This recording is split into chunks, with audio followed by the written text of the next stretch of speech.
അസ്സലാമു അലൈക്കും വറഹ്മത്തുള്ളാഹി തആല വബറകാതുഹു. വലൈക്കും സലാം വറഹ്മത്തുള്ളാഹി വബറകാതുഹു. സ്റ്റാർ സൗണ്ട്സിന്റെ ഒരു മുതലാളിയാണോണ്ടിരിക്കുന്നു അല്ലേ? അപ്പോ നമ്മളെ കോളേജിനെ സംബന്ധിച്ചിടത്തോളം ഏറ്റവും കൂടുതൽ എന്താണ് നമ്മൾ നോക്കി കാണുന്നത് നിങ്ങളെയാണ്. അപ്പോ നിങ്ങളെ സംബന്ധിച്ച് എങ്ങനെയായിരുന്നു ഇത്തരത്തിലുള്ള ഒരു സംരംഭം തുടങ്ങാനുള്ള മോട്ടീവ്? പലർക്കും പല കാരണങ്ങളുണ്ടാവും. അപ്പൊ ഇത്തരത്തിൽ വെറൈറ്റി ആയിട്ടുള്ള ബിസിനസ്സിലേക്ക് എങ്ങനെയാണ് എത്തിച്ചേർന്നത് താങ്കൾ? പ്രത്യേകിച്ച് കാരണങ്ങളൊന്നുമില്ല. എന്റെ വാപ്പയും ഇങ്ങനൊരു കാര്യം ഇങ്ങനെ ഉണ്ടെന്ന് പറഞ്ഞിട്ട് പ്രോത്സാഹിപ്പിച്ചിട്ട് അങ്ങനെ ചെയ്താണ്. പ്രത്യേകിച്ചിട്ടൊരു കാരണങ്ങളൊന്നുമില്ല. ഒരു 27-28 വർഷത്തോളമായി തുടങ്ങിയിട്ട്. അപ്പൊ ഞാൻ ചെറുതായിരുന്നു, ഇതിനെപ്പറ്റി ഒന്നും അറിയാത്ത സമയത്തായിരുന്നു. ഇങ്ങനെ പതിയെ കയറി വന്നു. ഇപ്പൊ 28 വർഷത്തോളമായി. മൊത്തത്തിൽ ഈ കോളേജിന്റെ തുടക്കത്തിൽ തന്നെ അതിനെ കുറിച്ചിട്ട് ഇവിടുത്തെ എല്ലാ പരിപാടിക്കും നമ്മളാണ് സജീവമായിട്ട് ചെയ്തു കൊടുക്കുന്നതെല്ലാം ഉസ്താദിന്റെ ആ തുടക്കത്തിൽ തന്നെ. അപ്പൊ ഇങ്ങനെ നമ്മൾ ബിസിനസ് ചെയ്യുന്ന സമയത്ത് അല്ലെങ്കിൽ സ്റ്റാർ സൗണ്ട്സിൽ പോണ സമയത്ത് ഇപ്പൊ കുറെ സ്റ്റാഫും ഉണ്ടാവില്ല തുടക്കത്തില്. അപ്പൊ എങ്ങനെയാണ് സ്റ്റാഫിനൊക്കെ ഹയർ ചെയ്തത് ഇങ്ങനെ പണിക്ക് വേണ്ടിട്ട്? ഇപ്പൊ ശമ്പളം ഇല്ലാത്തൊരു അവസ്ഥ എന്നൊക്കെ പറഞ്ഞു കഴിഞ്ഞ 5 വർഷമായിട്ട് സ്റ്റാഫിന് ശമ്പളം കൊടുക്കാൻ പറ്റിയിരുന്നു. നമുക്ക് അതിനുള്ള ലാഭങ്ങള്, അതായത് ഈ സ്റ്റാഫിന് കിട്ടുന്ന ശമ്പളം പോലും നമുക്ക് കിട്ടിയിരുന്നില്ല. അതായത് പേഴ്സണൽ ആയിട്ടുള്ള ഒരു ലാഭമില്ല.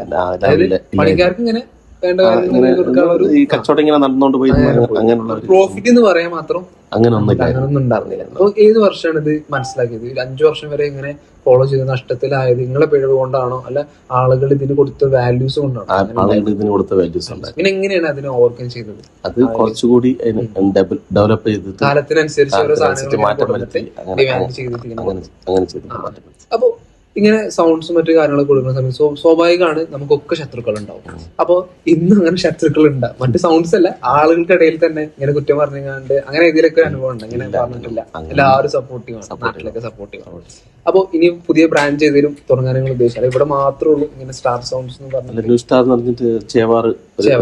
ഒന്നുകൂടി 2 ബ്രാഞ്ച് ഉണ്ട്. 2 ബ്രാഞ്ച്. അതൊക്കെ ഇങ്ങനെ തന്നെ നിങ്ങൾ തന്നെയാണ് കൈകാര്യം ചെയ്യുന്നതല്ല വേറെ ആളുകളുണ്ട്?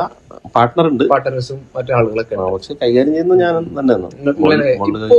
ഫാമിലിയിൽ നിങ്ങൾ മാത്രമേ ഉള്ളൂ ഇതിന്റെ കാര്യങ്ങൾ നോക്കിയാല? മക്കളോ അല്ലെങ്കിൽ അതുപോലെ തന്നെ കസിൻസ് അങ്ങനെയൊക്കെ ഫാമിലിന്ന് ആരില്ല നിങ്ങൾ പറ്റില്ല? അപ്പൊ ഇപ്പൊ ഫാമിലിന്റെ ഒരു ഇതൊക്കെ എങ്ങനെയാണ് ബാക്ക്ഗ്രൗണ്ട്? നിങ്ങൾ ഇങ്ങനെ ചെയ്യുന്ന സമയത്ത് അതായത് ഫുൾ സപ്പോർട്ട് ആണ്? വേറെ എന്തെങ്കിലും ചെയ്തുകൂടെ ഫുൾ സപ്പോർട്ട്, എല്ലാവരും സപ്പോർട്ട് തന്നെയാണ്. ഇനി വേറെ എന്തെങ്കിലും ബിസിനസ് ഇങ്ങനെ പോകാൻ എന്തെങ്കിലും ഇപ്പൊ നിലവിൽ പ്ലാൻ ഉണ്ടായി? ഇത് ഇങ്ങനെ തുടർന്ന് പോകാനാണോ അല്ല ഇപ്പൊ നിലവിൽ അങ്ങനെയൊന്നും കരുതുന്നില്ല? പക്ഷെ ഇത് കുറച്ചുകൂടി റിസ്ക് ഉള്ള പണിയാണ്. എന്താന്ന് വെച്ചാല് കുറച്ചുകൂടി നമുക്ക് പ്രായം ആകുമ്പോ ഇത് പറ്റിയെന്ന് വരില്ല. എന്താന്ന് വെച്ചാൽ ഇത് ഒന്ന് കറക്റ്റ് സമയത്ത് ചെയ്തു കൊടുക്കണം. അതാണ്. എന്താന്ന് വെച്ചാൽ ഒരു തീയതി, ഇവിടെ ഇപ്പൊ ഫംഗ്ഷൻ ഒരു തീയതി നിശ്ചയിച്ചാൽ ആ തീയതിക്കുള്ളിൽ നമ്മൾ ചെയ്തു കൊടുക്കണം. അതിപ്പോ എന്തെങ്കിലും ജോലിക്കാർ എന്തെങ്കിലും ലീവോ അത് വന്നാല് അതൊന്നും ഇതിന് ബാധിക്കുന്ന കാര്യമല്ല. നമുക്കത് ചെയ്ത് കൊടുത്തേ പറ്റൂ. അങ്ങനെ ഒരു കുറച്ചുകൂടി റിസ്ക് ഉള്ള വളരെ വാല്യൂ കൊടുക്കുന്ന കുറച്ചുകൂടി റിസ്ക് ആവുള്ളൂ. എനിക്ക് തോന്നുന്നു ഇപ്പൊ ഇന്നത്തെ കാലത്ത് ഇപ്പൊ ചെറുപ്പക്കാരുടെ ഇപ്പൊ 10 മണിക്ക് എത്തണം എന്ന് പറഞ്ഞു കഴിഞ്ഞാല് അത്രയ്ക്ക് എത്തണ സമയം. അതായത് ആ ടൈം മാനേജ്മെന്റ് കീപ്പ് ചെയ്യാത്ത അല്ലെങ്കിൽ അക്കൗണ്ടബിലിറ്റി ആയിട്ടുള്ള സംഭവങ്ങൾ നടന്നുകൊണ്ടിരിക്കുകയാണ്. അപ്പൊ അങ്ങനത്തെ ഒരു സാധനം ഇതിന്റെ പ്രധാനമാണ്. അപ്പൊ ടൈമിന് കാര്യങ്ങൾ നമുക്ക് ഇതുവരെ പറ്റിയിട്ടുണ്ട്, കുഴപ്പങ്ങളൊന്നും ഉണ്ടായിട്ടില്ല. അങ്ങനെ ഇവന്റ് നഷ്ടപ്പെട്ടു പോയിട്ടുണ്ട് ഇങ്ങനെ സമയത്ത് എത്താത്തതുകൊണ്ട്, അല്ലെങ്കിൽ തീയതിക്ക് നമുക്ക് എല്ലാ ഇവന്റ് പറഞ്ഞ ഇവന്റുകളൊക്കെ ക്ലിയർ ആയിട്ട് ചെയ്യാൻ പറ്റിയിട്ടുണ്ട്. ഒന്നും ബുദ്ധിമുട്ടില്ലാണ്ട് തന്നെ അൽഹംദുലില്ലാഹ് ചെയ്യാൻ പറ്റിയിട്ടുണ്ട്. ഇപ്പൊ കൊറോണ വന്നല്ലോ.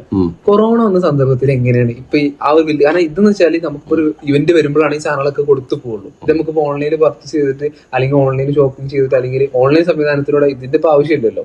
അപ്പൊ അങ്ങനത്തെ ഉണ്ടായിരുന്ന ആ ഒരു 2-3 വർഷം എങ്ങനെയാണ് കവർ ചെയ്തത്? കൊറോണയാണ് ഈ മേഖലയെ ഏറ്റവും അധികം ബാധിച്ചത്. 2 വർഷം 3 വർഷം അത് മൊത്തത്തിൽ അതിന്റെ ഈ ഫീഡ്ബാക്ക് ഉണ്ടല്ലോ ഇതുവരെ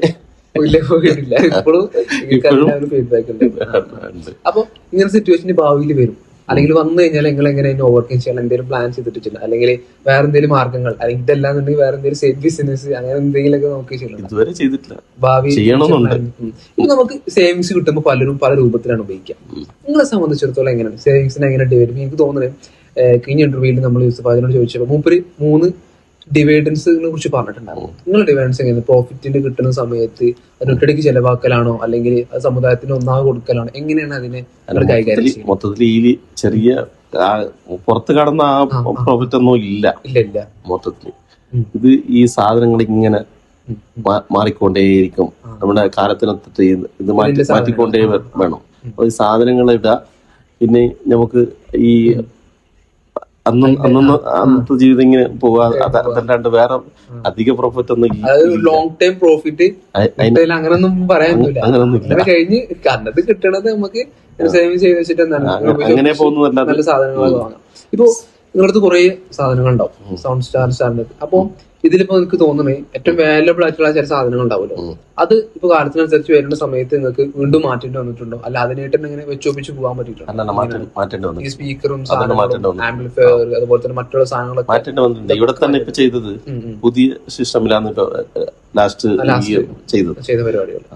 ഇപ്പൊ നിങ്ങളെ ഇവന്റുകൾ വരുന്നത് വെറും കല്യാണ മണ്ഡപങ്ങളാണോ അല്ല വേറെ ഏതെങ്കിലും ഫംഗ്ഷൻസ്, സമ്മേളനങ്ങൾ, അങ്ങനെ ഏറ്റവും അടുത്ത വലിയ എല്ലാത്തിലും വരുന്നുണ്ട്. ഇപ്പൊ എല്ലാ ഫംഗ്ഷനും ഇത് അത്യാവശ്യം തന്നെയാണ്. ഒരു 10 പേര് അടങ്ങുന്ന ഒരു എന്തെങ്കിലും ഫംഗ്ഷൻ നടത്തണമെങ്കിൽ ഇത് എന്ത് ചെറുതായിട്ടൊരു കസേരെങ്കിലും വേണ്ടത് അത്യാവശ്യം തന്നെയാണ്. കല്യാണം എന്നല്ല, ബാക്കിയുള്ള എല്ലാ ഫംഗ്ഷനും ഇത് അത്യാവശ്യം തന്നെയാണ്.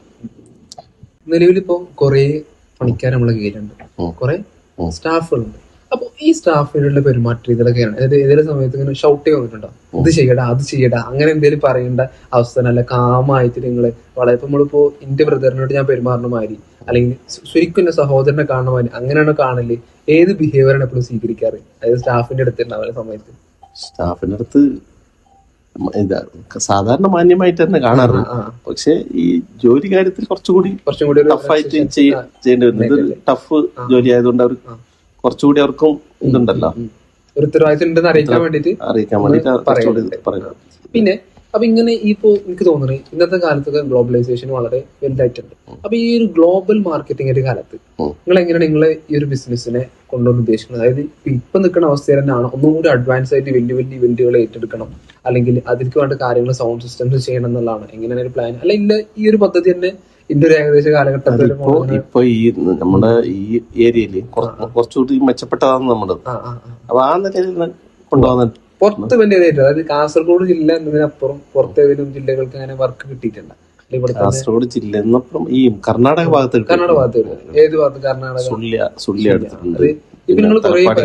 തലപ്പാടി കഴിഞ്ഞിട്ട് കുറെ പരിപാടികൾ കന്നഡ എടുത്തിട്ടുണ്ട്. ഇപ്പൊ കുറെ പരിപാടികൾ എന്താണ് ഇവന്റ് ഏറ്റെടുത്തിട്ടുണ്ട്. അതിൽ എനിക്ക് തോന്നുന്നത് ഏറ്റവും വലുതായിട്ട് ഡേറ്റ് എടുത്ത് അങ്ങനെ എന്തെങ്കിലുമൊക്കെ ഇപ്പൊ ഇവിടെ ഏകദേശം എത്ര ആളുകൾ പങ്കെടുത്തിട്ടുണ്ടാവും? ഒരു 7000-8000. എന്തായിരുന്ന പരിപാടി? കല്യാണം തന്നെയായിരുന്നു. അല്ല വേറെ എന്തെങ്കിലും സമ്മേളനം? ഒരു ദിവസം ഫസ്റ്റ് ആദ്യ ദിവസം തന്നെ 7000-8000 ആളെ വിളിച്ചെടുത്തു. 3 ദിവസം പരിപാടി ഉണ്ടായിരുന്നു. 3 ദിവസത്തെ പരിപാടി ടോട്ടൽ ഒരു 10-12,000. അതൊരു കല്യാണ ഫംഗ്ഷൻ തന്നെയായിരുന്നു. അത് ഏത് ഭാഗത്തായിരുന്നു കല്യാണ ഫംഗ്ഷൻ? നമ്മുടെ ഈ കണ്ണാട്ടിപ്പാറ ഭാഗത്ത്. അത് വലിയൊരു പരിപാടി തന്നെയായിരുന്നു. എങ്ങനെ അതിന്റെ ഒരു ഞങ്ങളെ സുഹൃത്തിന്റെ ആയിരുന്നു. അപ്പൊ അതിന്റെ ഡിസ്കൗണ്ട് ഉണ്ടായിരുന്ന? ഇല്ല അതുപോലെ തന്നെ അല്ല, അങ്ങനല്ല, അതൊരു സൗഹൃദ ബന്ധം കൂടുതലുള്ള ഒരാളാണ്. വലിയതായിട്ട് ഒരു ബുദ്ധിമുട്ടും ഇല്ലാത്ത ഒരു പരിപാടിയായിരുന്നു. പിന്നെ ഇപ്പൊ ഇങ്ങനെ ഫ്രണ്ടിൽ പോകുന്ന സമയത്ത് സ്വാഭാവികമാണ് ഏതൊരാൾക്ക് എന്താണ് തടസ്സങ്ങൾ സൃഷ്ടിക്കുന്ന ആളുകളുണ്ടാവും ഫ്രണ്ടിൽ. അങ്ങനെ ഉണ്ടാവും. ഇപ്പൊ എല്ലാവരും സപ്പോർട്ടാണെന്ന് പറഞ്ഞാലും ഉള്ളിലുണ്ടാവും ഓന് വളരുന്ന കാണുമ്പോൾ സ്വാഭാവികമായിട്ട് ഒരിത്. അങ്ങനെ ഏതെങ്കിലും സമൂഹ സിറ്റുവേഷനിൽ അങ്ങനെ അനുഭവിച്ചിട്ടുണ്ട്? അങ്ങനെ തോന്നിയിട്ടൊന്നുമില്ല. എല്ലാവരും സപ്പോർട്ടീവ് തന്നെ പരിപാടി കൊടുക്കുമ്പോൾ അങ്ങനെ പുറത്ത് ആരെങ്കിലും ഇങ്ങനെ പുറത്ത് നല്ല അഭിപ്രായങ്ങളാണ് കൂടുതലും ഇതിനെ കുറിച്ചിട്ട്. അങ്ങനെ ഒരു ബാഡ്നെസ് ആയിട്ട് അങ്ങനെ ഇതുവരെ തോന്നിയിട്ടില്ല. ഇല്ല, ഫീൽ ചെയ്തിട്ടൊന്നുമില്ല. ഇപ്പൊ ഇങ്ങനെ കസ്റ്റമേഴ്സിന് ഇടപെടുന്ന സമയത്തും എപ്പോഴെങ്കിലും തോന്നിയിട്ടുണ്ട് കസ്റ്റമേഴ്സിന് എനിക്ക് കുറച്ചും കൂടി കാര്യങ്ങൾ ചെയ്ത് കൊടുക്കാം? അല്ലെങ്കിൽ ഇപ്പൊ ഇന്നത്തെ കാലത്ത് ഇപ്പൊ യൂസഫിലൊക്കെ ഓരോ കസ്റ്റമേഴ്സിന് നന്നായിട്ട് പരിഗണിക്കുന്നുണ്ട്. അതായത് ആദ്യം സാലറി കൊടുത്തു കഴിഞ്ഞാല് ഉമ്മാക്കുള്ള ഒരു വിഹിതം എത്തിക്കണം എന്നാണ് യൂസഫില് നോക്കും. അവരെന്താണ് കൊടുത്തിട്ടുണ്ടോ നോക്കും. ഇല്ലാന്നുണ്ടെങ്കിൽ അവർ സാലറി അടുത്ത മാസം കട്ടാക്കും, അത് നേരെ ഉമ്മാക്ക് അയച്ചു കൊടുക്കും. ഇതാണ് അവിടുത്തെ രീതികൾ. ഇങ്ങനെ എന്തെങ്കിലും കസ്റ്റമേഴ്സ് ചെയ്യുന്ന കാര്യങ്ങളിൽ ഇടപെടില്ല. അവർക്ക് ജോലി സാലറി കൊടുത്തതിന് ശേഷം പിന്നെ അവരെ കാര്യങ്ങളൊന്നും നോക്കാത്ത ഒരു സിറ്റുവേഷൻ ആണ്. ഇങ്ങനെയാണ് അവരെ വീട്ടുകാര്യങ്ങളൊക്കെ അന്വേഷിക്കലുണ്ടോ? വിവരങ്ങളൊക്കെ അതൊക്കെ അന്വേഷിക്കലുണ്ട്. കുറെ കാര്യങ്ങൾ ചെയ്തു കൊടുത്തിട്ടുണ്ട്. ഇപ്പൊ എത്ര ഏകദേശം സ്റ്റാഫ് ഉണ്ടാവും നമ്മളെ സ്റ്റാർ സൗണ്ട്സിന്റെ ഒരു 16-18 ഒക്കെ നമ്മളെ ഈ നാട്ടിലുള്ളവരാണ്, അല്ല പുറത്ത് ജില്ലകളിൽ നിന്ന് ഒന്നാണെങ്കിൽ അല്ല ഈ ജില്ലക്കാരൻ, ഈ ജില്ലക്കാരെ കാസർഗോഡ് ജില്ലക്കാരൻ. ഇവിടെ ഉള്ള ഇത് നിങ്ങൾ തുടങ്ങിയ മുതലുള്ളവരാണോ, അല്ല ഇപ്പൊ വന്ന് ചേർന്ന കുട്ടികളാണ് ഇവരൊക്കെ ഈ ജോലി തുടങ്ങിയ മുതൽ സാധാരണ കുറെ വർഷങ്ങളായിട്ടുള്ളവർ ഉണ്ട്, പിന്നെ പുതിയ ആൾക്കാരും ഉണ്ട്. ഈ സൗണ്ട് സിസ്റ്റം മറ്റു കാര്യങ്ങളൊക്കെ മാനേജ് ചെയ്യാൻ ചെറുപ്പക്കാരാണല്ല യുവാക്കളായിട്ടുള്ള ചെറുപ്പക്കാർ, അത് സൗണ്ട് എഞ്ചിനീയേഴ്സ് പഠിച്ച അങ്ങനത്തെ കുട്ടികളാണോ, അല്ല ഇവര് വന്ന് പഠിച്ചവരുണ്ട്, അവരുടെ പഠിച്ച അങ്ങനെ ഉള്ളവരുണ്ട്. ഇപ്പൊ അടുത്ത് ഇവന്റ് ആയിട്ട് നടന്ന ഏതെങ്കിലും വലിയ പരിപാടി നിങ്ങൾക്ക് കിട്ടിയിട്ടില്ല ഈ ഒരു മാസം അല്ലെങ്കിൽ കഴിഞ്ഞ മാസമായിട്ട്? 2-3 കിട്ടിയിട്ടുണ്ട്. 2-3 കിട്ടി. ഏത് ഭാഗത്തിരുന്ന പരിപാടി? നമ്മുടെ ഈ ഭാഗം തന്നെ. ഈ ഭാഗത്ത് തന്നെ. അപ്പൊ എനിക്ക് തോന്നുന്നു ഇനി നിങ്ങള് ഇതിൽ നിന്നൊരു വേറൊരു ഡൈവേർട്ട് ഉണ്ടാവും, വേറെ ഏതെങ്കിലും ബിസിനസ്ക്ക് അല്ലാന്നുണ്ടെങ്കിൽ വേറെ എന്തെങ്കിലും ചെയ്യാൻ പ്ലാൻ ഉണ്ടാ? ഇപ്പൊ ഇല്ല എന്ന് പറയാൻ പറ്റില്ല. ഇപ്പൊ ഇല്ല. അപ്പൊ അതായത് ഇപ്പൊ നല്ലൊരു കിട്ടുകയാണെന്നുണ്ടെങ്കിൽ, ഓപ്പർച്യൂണിറ്റി കിട്ടുകയാണെങ്കിൽ അങ്ങനെ പിടിച്ചിട്ട് എന്താണ് ഞാൻ പറഞ്ഞില്ല, പ്രായം ആവും തോറും ഇത് കുറച്ചുകൂടി റിസ്ക്. അപ്പൊ നിങ്ങൾ എപ്പോഴും പറഞ്ഞിട്ടുണ്ട് മക്കളോട് അല്ലെങ്കിൽ കസിൻസിനോട് നിങ്ങളൊന്ന് നോക്കണട്ടാ, നമ്മളെപ്പോഴും ഉണ്ടായിക്കോളന്നില്ല, അങ്ങനെ എങ്ങനെയും മക്കളയിലേക്ക് വരുന്നില്ല, വരുത്തണ്ടെന്നാണ് വിചാരിച്ചിട്ടുള്ളത്. വേണ്ടെന്നുള്ള ഒരു ഇതാണ്. കുറച്ചുകൂടി ഇനി ത്യാഗം ചെയ്യണം, അങ്ങനെ ഒരു ഇതുള്ളത്. അവർക്കൊന്നത് ക്ഷമ കൂടി വേണം. അവർക്കത് പറ്റൂല എന്ന് തന്നെ എനിക്ക് തോന്നിയിട്ടുണ്ട്. പെരുമാറ്റ രീതി കാണുമ്പോ ഇപ്പൊ എല്ലാം കുറച്ചുകൂടി ഇതല്ലേ സോഫ്റ്റ് ആയിട്ട് ചെയ്യുന്നത്. കുറച്ചുകൂടി ഹാർഡ് വർക്ക് ഇനി ചെയ്യേണ്ടി വരുന്നുണ്ട്. അതുകൊണ്ട് അവർക്കൊന്ന് ഹാർഡ് വർക്കും സ്മാർട്ട് വർക്കും ഈ പരിപാടി നടക്കണം. കുട്ടികൾക്ക് സ്മാർട്ട് വർക്ക് ഉണ്ടാവും, പക്ഷെ ഹാർഡ് വർക്ക് ചെയ്യാൻ കുറച്ചുകൂടി ഉറക്കമല്ല അങ്ങനെ ചെയ്യേണ്ടി വരും. അതിപ്പോ നമ്മള് കാര്യങ്ങൾ ഏൽപ്പിച്ച് രാത്രി പോയി കിടന്നുറങ്ങണ ഫോണിന്റെ കാര്യത്തിൽ എങ്ങനെ കോള് വന്നെങ്കിൽ കറക്റ്റ് അറ്റൻഡ് ചെയ്ത് അതിന് മറുപടി കറക്റ്റ് കൊടുത്തിട്ട് അത് നിങ്ങൾ തന്നെ ചെയ്യല്? ഞാൻ തന്നെ കോൾ അറ്റൻഡ് ചെയ്യുന്ന മാനേജർ ഉണ്ട്, പക്ഷെ അധികം കോള് വരുന്നത് എനിക്ക് തന്നെ.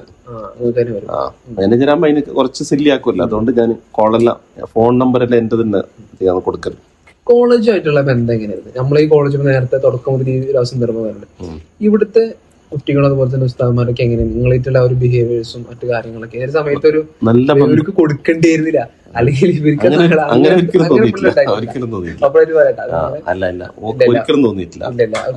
നല്ല ബന്ധമാണ്.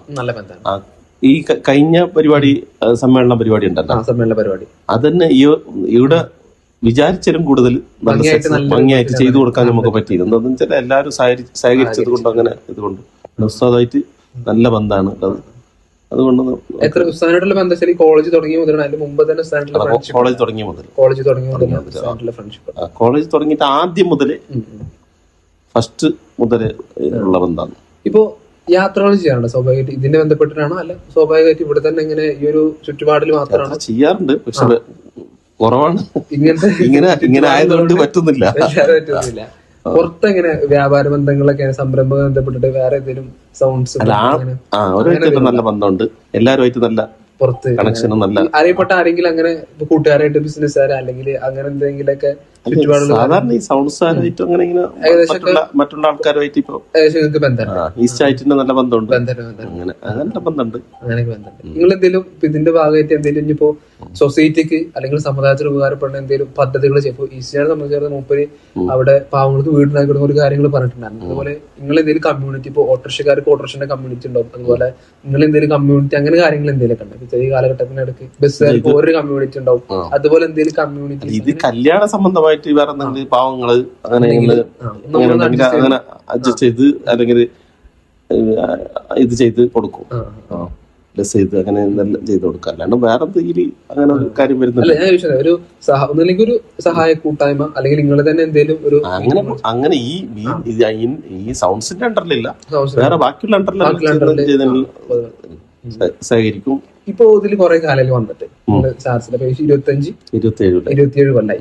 അപ്പൊ ഇത്തരം കൊല്ലത്തിന്റെ അനുഭവത്തിനടക്ക് പുറത്തുള്ള കാര്യങ്ങൾ എങ്ങനെ ഇപ്പൊ രാഷ്ട്രീയപരമായിട്ടുള്ള കാര്യങ്ങൾ അതുപോലെ തന്നെ മതപരമായിട്ടുള്ള കാര്യങ്ങൾ ഇതൊക്കെ നോക്കുകയാണെങ്കിൽ സമയം രാഷ്ട്രീയപരമായിട്ട് കൂടുതൽ മതപരമായിട്ട് ജമാഅത്തിന്റെ ഭാരവാഹി അങ്ങനെ.